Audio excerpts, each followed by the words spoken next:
TV నేను మీ నాగరాజ్ బైర్శెట్టి. ఈరోజు మన అతిథి ఆంధ్రప్రదేశ్ మాజీ మంత్రి, కృష్ణా జిల్లా వైఎస్ఆర్ కాంగ్రెస్ పార్టీ అధ్యక్షులు పేర్ని వెంకటరామయ్య అలియాస్ పేర్ని నాని గారు మనతో ఉన్నారు.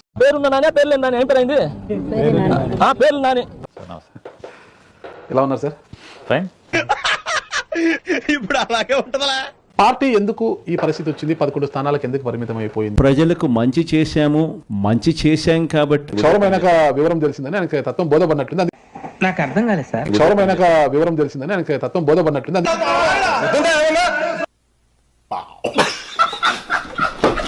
నేను కూడా చెప్పాను, జగన్మోహన్ రెడ్డి గారు ఫెయిల్ అయింది ఎక్కడయ్యా అంటే మాతో. ఏంటాది గారు ఎంత పని జరిగింది? మహా దుర్మార్గులు అందరూ కలిసి మిమ్మల్ని ఈ స్థితికి తీసుకొచ్చి వదిలేశారే.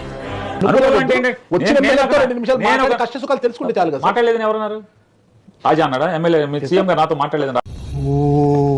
అరుస్తున్నాడు 2027 ప్లేనరీ తర్వాత ఆయన పాదయాత్ర చేస్తారు. ప్రజల్ని విస్తృతంగా ప్రజల్లో ప్రయాణించి అయ్యో మిమ్మల్ని జగన్మోహన్ రెడ్డి అవ్వ తాతలని ప్రేమగా పిలుస్తాడు.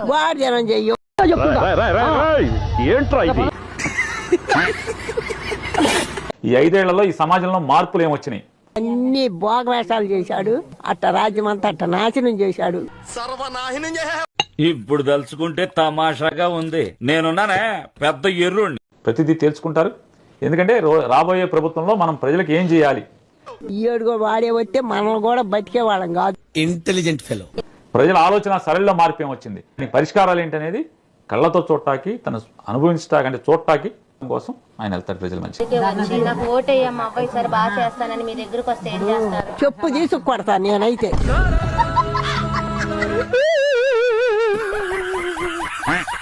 పరిస్థితి బాగోలేదు, నేను ఓడిపోతే బాగుండదు అని ఆలోచించి కొడుకుని దింపాడా, లేదా నిజంగా కొడుకు భవిష్యత్తు కోసమే ముందస్తుగా నిర్ణయం తీసుకొని పక్కకు తప్పుకున్నారా? రే నాగరాజు, ఆఖరిలోనే ఖాయం చేసుకోరా. జగన్ నేతను రావక్కర్లేదు సార్. మేము పోరాటం చేయడానికి, వైఎస్ఆర్ కాంగ్రెస్ పార్టీ జెండా మోసేవాడు పోరాటం చేయడానికి జగన్ ఫోటో చాలు. మీరు అదే తప్పు చేస్తున్నారు సార్. వినండి, చూసేవాళ్ళు మొక్క మీద ఉమ్మేరు, జేబులో జబురుమాల పెట్టుకుంటాగా తీసి తుడుచుకుంటా. ఇప్పుడు కూడా కూటమి అధికారంలోకి వచ్చి 2 ఏళ్ళు అయినా కూడా ఈ రోజు జగన్మోహన్ రెడ్డి గారు వారానికి 3 రోజులు ఏమో వస్తున్నారు ఇక్కడికి, 4 రోజులు బెంగళూరులో ఏమంటున్నారు. దాని గురించి మాట్లాడితే నా నోట నుంచి మంచి మాట్లాడారు చెప్తానా. 4 రోజులు ఇక్కడ ఉన్నారు, 3 రోజులు అక్కడ ఉన్నారు. మొత్తం చెప్పు. ఇక్కడ ఉన్నారు, 3 రోజులు అక్కడ ఉన్నారు. ఎటు సార్ తప్పు అయిపోయింది సార్. 4, 3 వేసుకుంటారు. సర్దిద్దుకుంటే చాలు. అదే సార్ సర్దిద్దుకున్నా సార్. అందరికీ కూడా సర్వదర్శనం అంట కదా సార్. ఏకాంత సేవలు ఏం లేవంట, ఏకాంత దర్శనాలు ఏం లేవంట కదా సార్.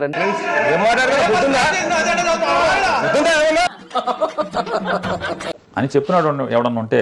ఇచ్చిన వాళ్ళందరికీ కూడా సర్వదర్శనంలో కాకుండా సర్వదర్శనం, మీకు సర్వదర్శనం కావాలంటే సర్వదర్శనం, ఏకాంత దర్శనం కావాలంటే ఏకాంత దర్శనం.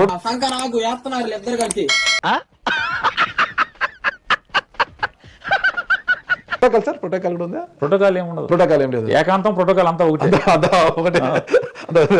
నాలా మంచోడుగా నటించే వాడిని చెడ్డోడిగా నిరూపించడం చాలా చాలా కష్టరా. పోటీ చేయరు సార్, మీరు ఎంపీగా పోటీ చేయరు. చేయమని అడుగుతున్నారు కానీ చేయట్లేదు. చేయట్లేదు, చెయ్యను చేయనే చెప్పేది. చేయట్లేదు కాదు సార్, బలవంతం చేస్తావేంటి? ప్రభుత్వంలో ఉన్న సీఎం దగ్గరికి పోయి స్టేషన్ లో కూర్చొని అసలు మాట్లాడుతుండేది ఆ రోజు మీరు అసలు పార్టీ నోటీస్ గురించి. నాగరాజు గారు లాంటి చాలా మంది మేధావులతో తిరిగి చట్టాలు రూల్స్ అన్ని నేర్చుకుని మాట్లాడుతున్నాం. ఈ పంచింగ్ పలక్నామాకే పంచా చెప్తా. నిజమైన విలేకరు అయితే, విలేకరు ముసుగులో బోకరేజ్ చేయటానికి లేకపోతే తప్పుడు పనులు చేయటానికి వచ్చినోడు అయితే మాత్రం, అధ్యక్ష అతను నా గురించే మాట్లాడుతున్నాడు. ఎక్రిడేషన్ కార్డు కూడా డబ్బులెట్టి కొనుక్కునే దొంగ విలేకరులు ఉంటారు. నేనేనా? గోదాంలో బియ్యం మాయం చేశారనే కేసు నమోదైనా, పోలీస్ స్టేషన్లకు వెళ్ళి సీతో వాగ్వివాదం దిగినా, ఎందుకు ఎలాంటి చర్య లేకుండా అరెస్టులు లేవు? ఏంది, ఎవరు కాపాడుతున్నారు పేర్ని నాని గారిని? అవసరమా అధ్యక్ష? ఎక్కడో పవన్ కళ్యాణ్ గారికి పేర్ని నాని గారి మీద అంటే ఒక ఇష్టం ఉంది పాపం. మీది తినాలి, మాది తినాలి సార్. ఇలాంటి డ్రామాలు నెవర్ బిఫోర్. ముఖ్యమంత్రి హోదాలో ఉండి సమాజానికి చీడపురుగు లాంటి ఒక సీమరాజా లాంటి వాడితో భుజం మీద చేసి తిరిగి బోరగడ్డ నీళ్ళతో కూర్చొని మాట్లాడితే, ఎక్కడో క్లబ్ లో కలిస్తే మాట్లాడుకుంటే రెడ్ లైట్ ఎగిరి